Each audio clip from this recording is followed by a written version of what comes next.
Patellar tendinopathy is the term that we use to describe when the patellar tendon is irritated, leading to pain just underneath the kneecap. In this video, we'll go over the cause and pathology of patellar tendinopathy, as well as some exercises that can be beneficial. Patellar tendon pain goes by a bunch of different names. Historically, it was referred to as patellar tendinitis when the thought was that it was an inflammatory condition.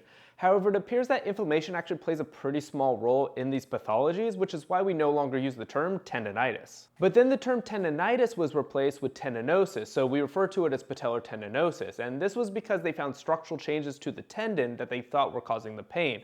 However, again, these structural changes to the tendon seem to have a poor relationship with the actual pain itself, which is why we now refer to tendon pain as tendinopathy, and the cause is overload, meaning that the loads placed on the tendon have exceeded what it can tolerate, leading to the pain.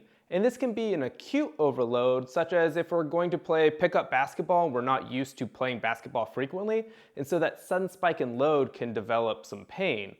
Or we can have a more chronic overload, such as what we would see with competitive volleyball players or basketball players, where there's long periods of time with repetitive load on the patellar tendon, and then that can be the cause of patellar tendinopathy. The treatment for patellar tendinopathy is a combination of load management and strengthening exercises.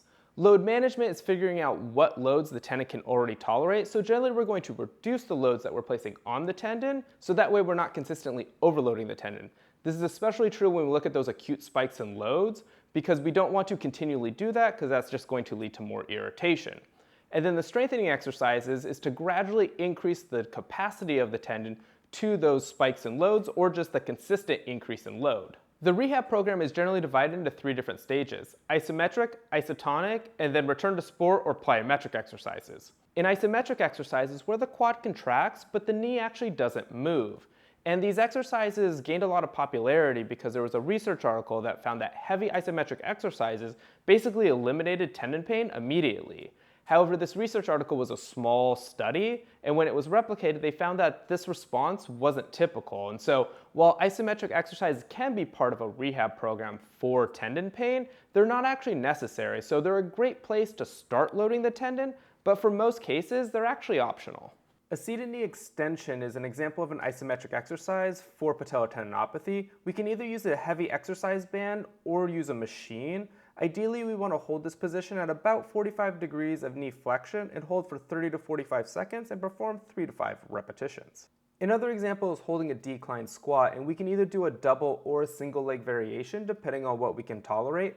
Ideally, we're holding that knee at about 45 degrees of knee flexion again. Obviously, if that's not tolerated, we can start a little bit higher and work our way down to that position, and then again holding this for 30 to 45 seconds. And then finally we can progress to a Spanish squat, and we could think about this as a wall sit flipped around. It's a lot harder than the wall sit because there's nothing supporting us from behind, which will increase the load on the quads and the patellar tendon. So we want to try to keep our shin vertical when we perform this and sit back into that position, again holding for 30 to 45 seconds. In the majority of cases, we can start with isotonic loading, which just means that we're going to load the patellar tendon as we flex and extend the knee. One of the important considerations for isotonic loading is something called time under tension for the patellar tendon. So we want to perform all the contractions slowly over 6 to 8 seconds. This way the tendon has time to adapt to the load.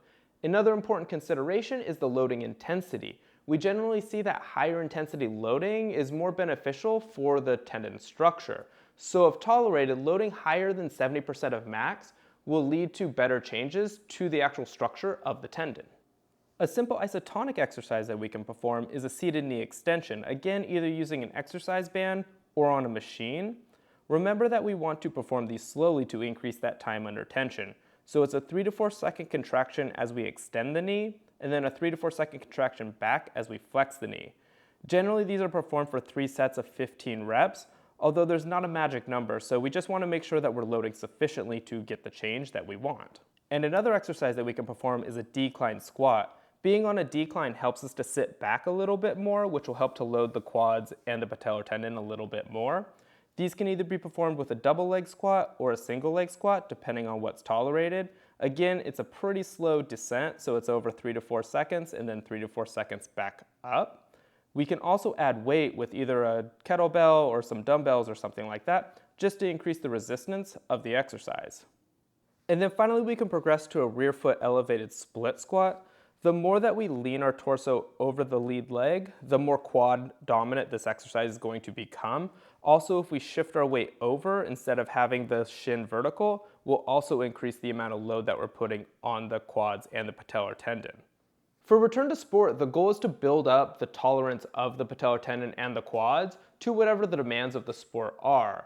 And since patellar tendinopathy is more common in jumping sports, a lot of our exercises are going to be geared towards that. And there's a lot of factors that we want to consider in here when we're picking our exercises, or at least modifying them to be more similar to what we're going to experience in sport. So we could look at double and single leg variations, speed of contractions, power of the contractions, and then also change of direction. Initially, we might start off with a double leg pogo or a single leg pogo.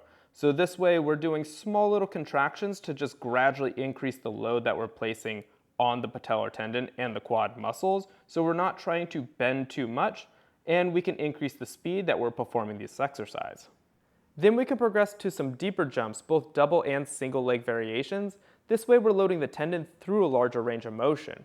We can also do a couple of different variations here. So instead of just jumping in place, we can do a triple jump, both again double and single leg variations, or we can add in some change of direction. So we can either do a 90-degree hop in both directions, or we can do a skater hop where we're jumping from side to side. And the final exercise is one that I really like, which is jump roping. And we can play with a bunch of different variations, double leg, single leg, alternating, all that kind of stuff. But the reason why I like jump rope as an exercise for return to sport is because there's a timing component to it. So hopefully this video on patellar tendinopathy rehab was helpful. If it was, go ahead and hit the subscribe button over to the side here to help support the channel. I'll see you in the next video.